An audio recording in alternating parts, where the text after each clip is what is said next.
नमस्कार, मी डॉक्टर मच्छिंद्र बांगर महाराष्ट्रातील आणि देशातील हवामान परिस्थिती संदर्भात ताजा अंदाज देणार आहे.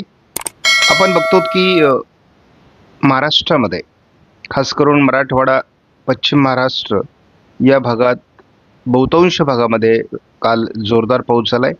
काही ठिकाणी गारपीट देखील झालेली आहे. म्हणजे गारपीट केव्हा होते, जेव्हा WDच्या प्रभावाचा काही अंश पावसामध्ये सहभागी असतो तेव्हा मात्र गारपीट होते. आणि अशा प्रकारची गारपीट महाराष्ट्रामध्ये आपल्याला बीड जिल्ह्यामध्ये आणि काही प्रमाणात छत्रपती संभाजीनगर, जालन्यामध्ये देखील बघायला मिळालेली आहे.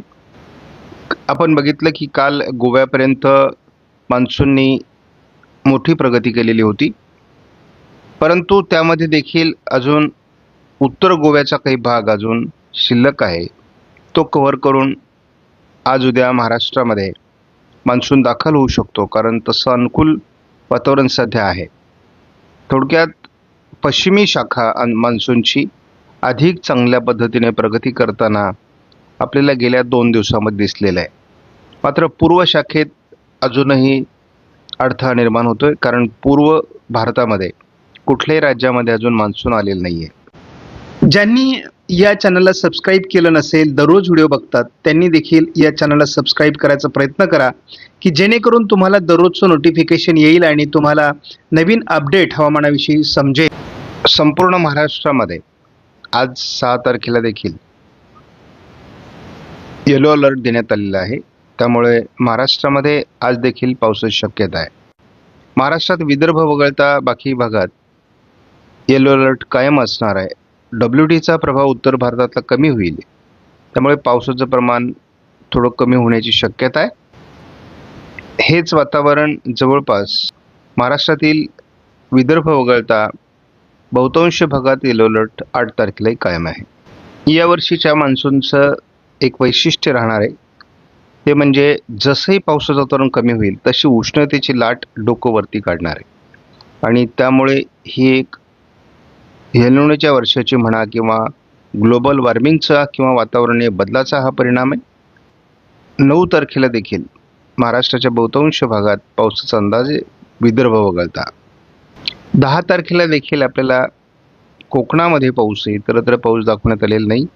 भारतीय हवामान खात्याने देखील 11 तारखेला महाराष्ट्रातला पाऊस उघडण्याची शक्यता व्यक्त केली आहे.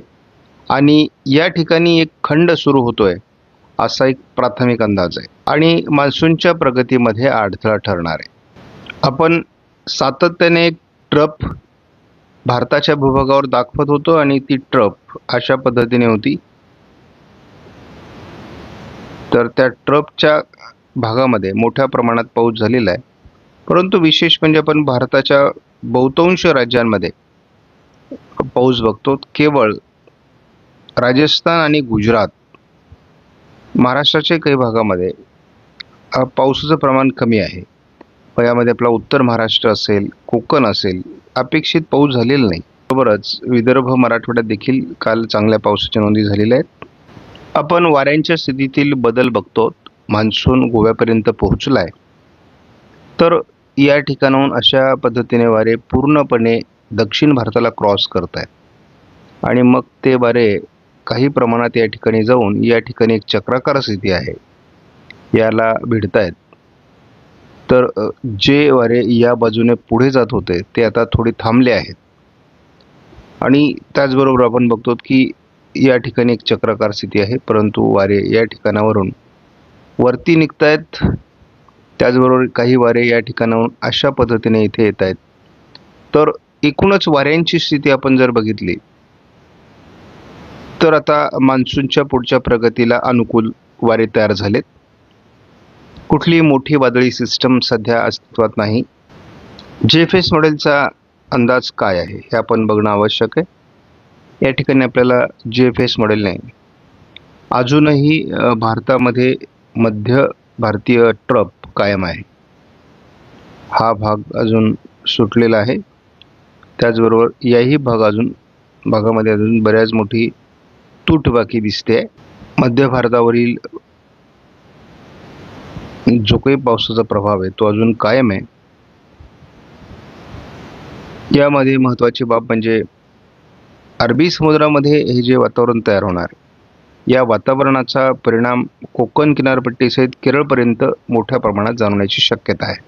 महाराष्ट्रामध्ये 8 तारखेलाही अतिशय चांगलं वातावरण दाखवलं जाते आणि खास करून कोकण किनारपट्टीमध्ये पश्चिम महाराष्ट्र, मध्य महाराष्ट्रामध्ये एक चांगल्या प्रकारचं वातावरण आपल्याला महाराष्ट्रामध्ये या ठिकाणी दिसते आणि संपूर्ण कोस्टल भागामध्ये देखील पावसाचा प्रभाव 8 तारखेला राहणार आहे. महाराष्ट्रात पावसाची शक्यता GFS मॉडेलने जवळपास बऱ्याच भागामध्ये दक्षिण भारतात सहित 9 तारखेलाही दाखवली आहे. 10 तारखेला देखील महाराष्ट्रात बऱ्याच भागात पावसाची शक्यता आहे. कोकण किनारपट्टीला 10 तारखेपर्यंत पावसाचं प्रमाण वाढू शकतं. 11 तारखेला देखील महाराष्ट्रात GFSने पावसाचं धोरण दाखवलंय. आता GFSचा अंदाज किती जुळतो माहीत नाही, परंतु पहिल्यांदा आपल्याला बंगालच्या उपसागरामध्ये काही हवामानातले बदल दिसत आहेत आणि जवळपास हा मोठा भाग पावसाळी क्षेत्रामध्ये मोडला जाण्याची शक्यता आहे. जर GFS नुसार पावसाळी पॅटर्न बनले तर आपल्याला हवामानातले मोठे बदल या ठिकाणी दिसत आहेत. जवळपास संपूर्णपणे बंगालच्या उपसागरातील वाऱ्यांचा प्रभाव हा भारतीय वातावरणापर्यंत परिणाम करताना दिसतोय. अगदी 14 तारखेला देखील महाराष्ट्रात मोठ्या प्रमाणात पावसाचं वातावरण तयार होईल. अतिशय प्रभावी अशा प्रकारचे पावसाळी वारे आपल्याला महाराष्ट्रावर परिणाम करताना दिसणार आहेत आणि 15 तारखेला देखील, कारण आपला अंदाज आज 15 तारखेपर्यंत आहे, महाराष्ट्रामध्ये सातत्याने वारं दिसते आणि महाराष्ट्रात सातत्याने GFS मॉडेलने पाऊस दाखवला आहे. GFSने कुठेही पावसात खंड दाखवलेला नाही. त्याला आता 10 दिवसाचा आपण ECMW मॉडेलचा अंदाज बघणार आहोत. काय होऊ शकतं तर सध्या 6 तारखेला दक्षिण कोकणासहित घाटमाथ्यावर या भागामध्ये पावसाचं प्रमाण वाढणार आहे. या पट्ट्यामध्ये देखील अजून पावसास अनुकूल स्थिती आहे.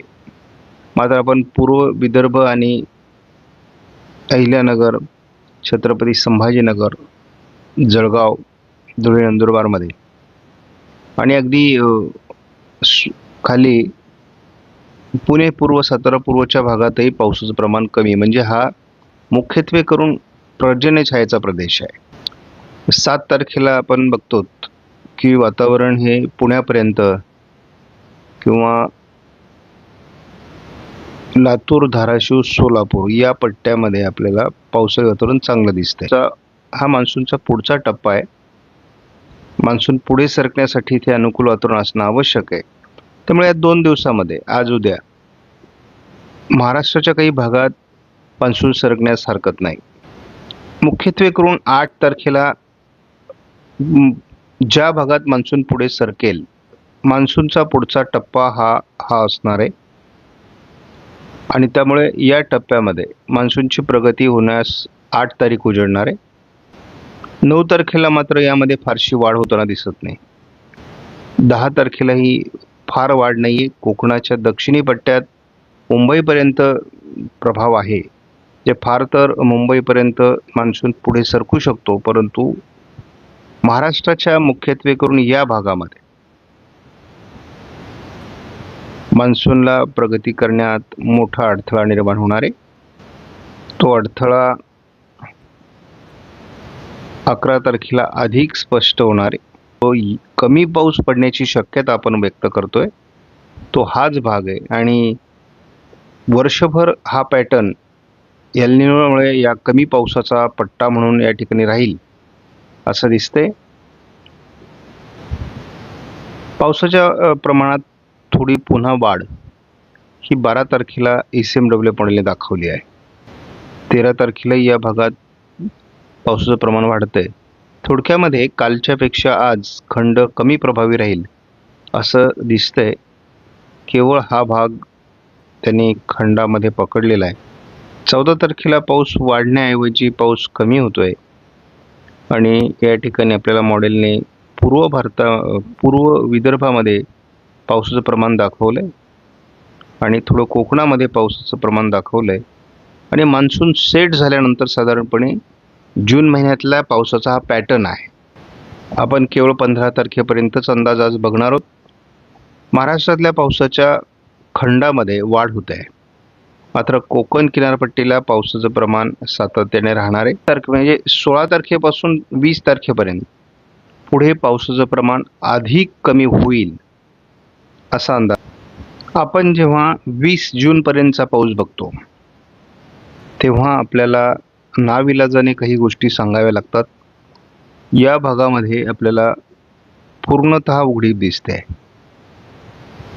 हा मोठा महाराष्ट्राचा भाग आहे आणि या ठिकाणी 20 जूनपर्यंत कुठल्याही प्रकारे पावसाची शक्यता देखील नाही आहे. त्यामुळे आपल्याला विचारलं जातं की जळगावमध्ये काय परिस्थिती असेल, नंदुरबारमध्ये काय असेल, धुळ्यामध्ये काय असेल. तर आपण नेहमी सांगत आलेलो आहोत की हा पट्टा या अल्निनोच्या वर्षामध्ये अतिशय प्रभावित होणारे कमी पावसाचं क्षेत्र या ठिकाणी राहणार आहे. हवामानात बदल होत असतो. कोकण किनारपट्टीला दरम्यानच्या काळात चांगला पाऊस होईल. पुणे जिल्ह्यामध्ये पाऊस होणार आहे. पुण्याचे जे जिल्हे म्हणजे शिरूर सारखा जिल्हा असेल, हा देखील या ठिकाणी दौंड सारखा जिल्हा या ठिकाणी प्रभावित होऊ शकतो. तर सोलापूर जिल्ह्यात या ठिकाणी अतिशय चांगला पाऊस म्हणजे आपल्याला अल्निनोच्या वर्षामध्ये सातारा, सांगली, कोल्हापूर, सोलापूर, लातूर, धाराशिव, नांदेड, परभणी, अगदी यवतमाळ, वर्धा, नागपूर, भंडारा, गोंदिया, चंद्रपूर, गडचिरोली या कुठल्याही जिल्ह्यांमध्ये फार अडचणीचा प्रभाव असणार नाही. जून महिन्यामध्ये या ठिकाणी पेरण्या होऊ शकतात. आपण धावता अंदाज घेऊयात अतिशय जलद गतीने. घाटमाथ्यावर पश्चिम महाराष्ट्र, दक्षिण कोकणात आज पावसाची शक्यता आहे. पावसात पाहिजे तसा जोर नाहीये. मान्सून महाराष्ट्रात पुढे सरकताना अडथळे निर्माण होतील, परंतु तळ कोकणात मान्सून लवकर येईल. पुणे जिल्ह्यापर्यंत आणि साधारण अहिल्यानगर दक्षिण, बीड दक्षिण, सोलापूर, लातूर, धाराशिवपर्यंत मान्सूनची पुढची प्रगती होण्यासाठी 6-7 तारखेला अनुकूल वातावरण आहे. परंतु हे वातावरण त्या पुढे सरकताना आपल्याला मर्यादा राहणार आहेत. 8 तारखेला सोलापूर जिल्ह्यामध्ये लातूर, धाराशिव, सांगली, कोल्हापूर, रायगड, रत्नागिरी, सिंधुदुर्ग, पुणे, सातारामध्ये चांगलं वातावरण राहणार आहे. आणि या दिवशी रात्री पूर्व विदर्भाच्या काही भागात चांगलं पावसाचं वातावरण असणार आहे. त्यामुळे यावर्षी आपल्याला सोलापूर, लातूर, धाराशिव, दक्षिण पट्ट्यामध्ये, सातारा, सांगली, कोल्हापूरमध्ये, रत्नागिरी, सिंधुदुर्गमध्ये पावसाचा जूनमध्ये फार धोका नाही. 10 तारखेपासून पावसाचा खंड संभवतो. याचे मी यापूर्वी देखील अंदाज दिलेले आहे. अगदी कोकणाच्या उत्तर कोकणामध्ये देखील फार समाधानकारक पाऊस आपल्याला दिसत नाही आणि मॉडेलने 11 तारखेपासून अतिशय कमी पावसाचा अंदाज दिलेला आहे. मध्ये मध्ये पाऊस होत राहतील. आपण बघतो नांदेडमध्ये पाऊस दाखवला जातोय. तर असे काही जिल्ह्यांमध्ये पाऊस होत राहतील. आपल्याला विदर्भामध्ये पाऊस दिसतोय 12 तारखेला रात्री. 13 तारखेला पुन्हा एकदा काही जिल्ह्यांमध्ये पाऊस होण्याची शक्यता आहे. आता बीड पूर्व भागामध्ये पाऊस दिसतोय. असे काही ठिकाणी स्थानिक वातावरणाचे पाऊस होणार आहेत, परंतु फार समाधानकारक वातावरण जून महिन्यात या ठिकाणी दाखवण्यात आलेलं नाही. 16 तारखेपासून 20 तारखेपर्यंत पावसात मोठा खंड निर्माण होणार आहे. शेतकऱ्यांना विनंती आहे की ज्यांच्याकडे सिंचनाची सोय आहे त्यांनीच पेरणी करा किंवा पेरणीचा निर्णय हा IMDच्या अंदाजानुसार किंवा आपल्या स्वतःच्या पद्धतीने घ्या, कारण प्रत्येक ठिकाणचं पावसाचं वातावरण वेगळं आहे.